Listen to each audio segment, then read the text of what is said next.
नमस्कार दोस्तों। इसरो ऑर्गेनाइजेशन कब बना और कैसे, किस किस की अहम भूमिका थी इसरो को यहां तक पहुंचाने के लिए। पास्ट, प्रेजेंट एंड फ्यूचर, चलिए जानते हैं सभी बातें डिटेल में।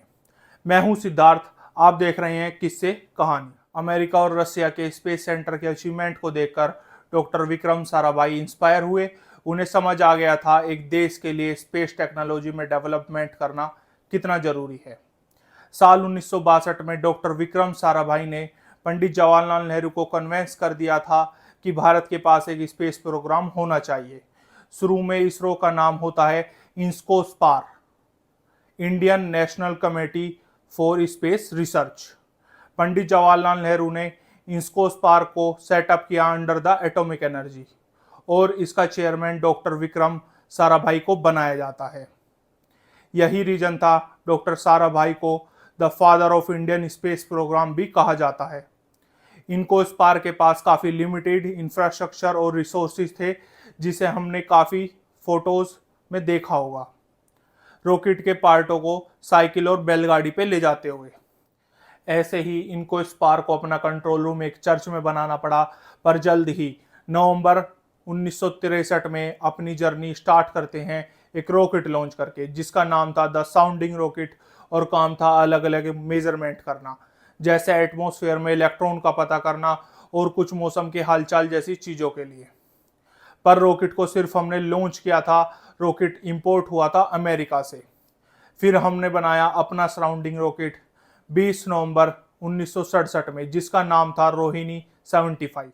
फिर कुछ साल बाद 15 अगस्त 1969 को भारत के 22nd इंडिपेंडेंस डे पर इनको स्पार का नाम बदलकर इसरो रख दिया जाता है, क्योंकि अब ये कोई कमेटी नहीं ऑर्गेनाइजेशन बन गई थी जिसका काम था देश का विकास करना।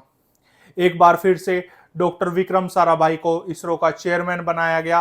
अनफॉर्चुनेटली डॉक्टर साराभाई जिंदा नहीं रहे किसी भी अचीवमेंट को देखने के लिए। उनकी मौत 1971 में एक रहस्यमयी तरीके से हुई।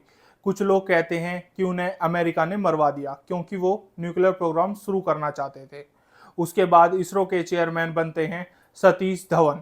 साल 1975 में भारत ने अपनी पहली आर्टिफिशियल सैटेलाइट लॉन्च की, जिसका नाम था द आर्यभट्ट। पर इसमें जो सैटेलाइट व्हीकल होता है वो रशिया का होता है। फिर कुछ सालों तक ISRO SLV-3, ASLV, PSLV and GSLV को बनाता है। ये सभी एक तरह के लॉन्चिंग व्हीकल होते हैं।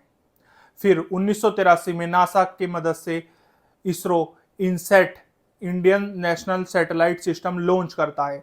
इनसेट की वजह से इंडिया में टेलीविजन ब्रॉडकास्टिंग की जा सकती थी, एक्यूरेट फोरकास्टिंग की जा सकती थी। अगर कोई नेचुरल डिजास्टर आने वाला हो तो पहले ही पता चल सकता था, जैसे टोर्नेडो और साइक्लोन।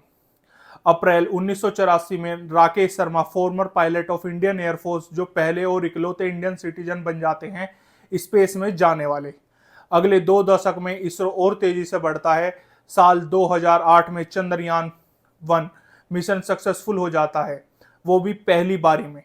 7, 6, 5, 4, 3, 2, 1, 0।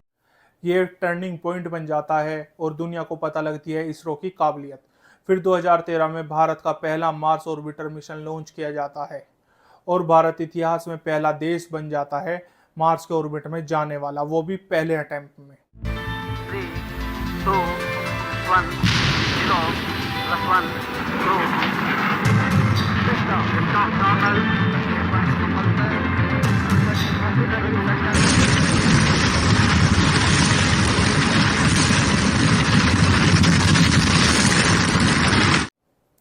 इसरो को जाना जाने लगा वर्ल्ड टॉप स्पेस एजेंसी के तौर पर।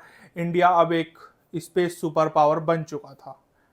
इंडिया चौथा ऐसा देश बना था जो मार्स के ऑर्बिट में जा सका, वो भी सिर्फ $74 मिलियन, जो कि बहुत कम कॉस्ट होती है।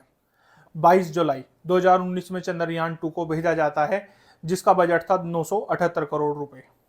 7 सितंबर 2019 में इवैक्यूएशन के समय आई कुछ टेक्निकल प्रॉब्लम की वजह से क्रैश हो जाता है। इसी के चलते मिशन फेल्ड हो जाता है।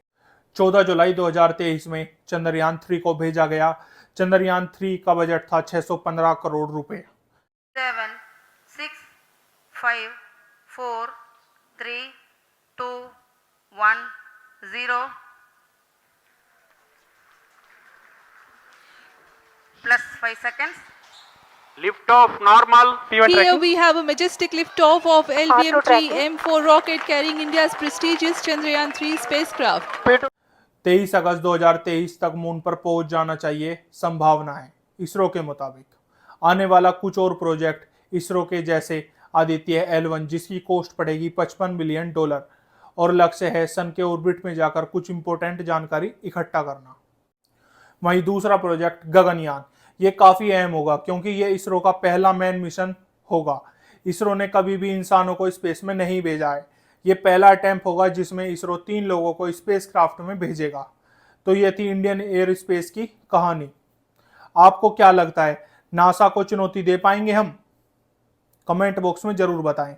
अगर आपको कहानी इंफॉर्मेटिव और दिलचस्प लगी तो वीडियो को लाइक और चैनल को सब्सक्राइब करके हमारा उत्साह बढ़ाएं। धन्यवाद और देखते रहिए किस्से कहानी।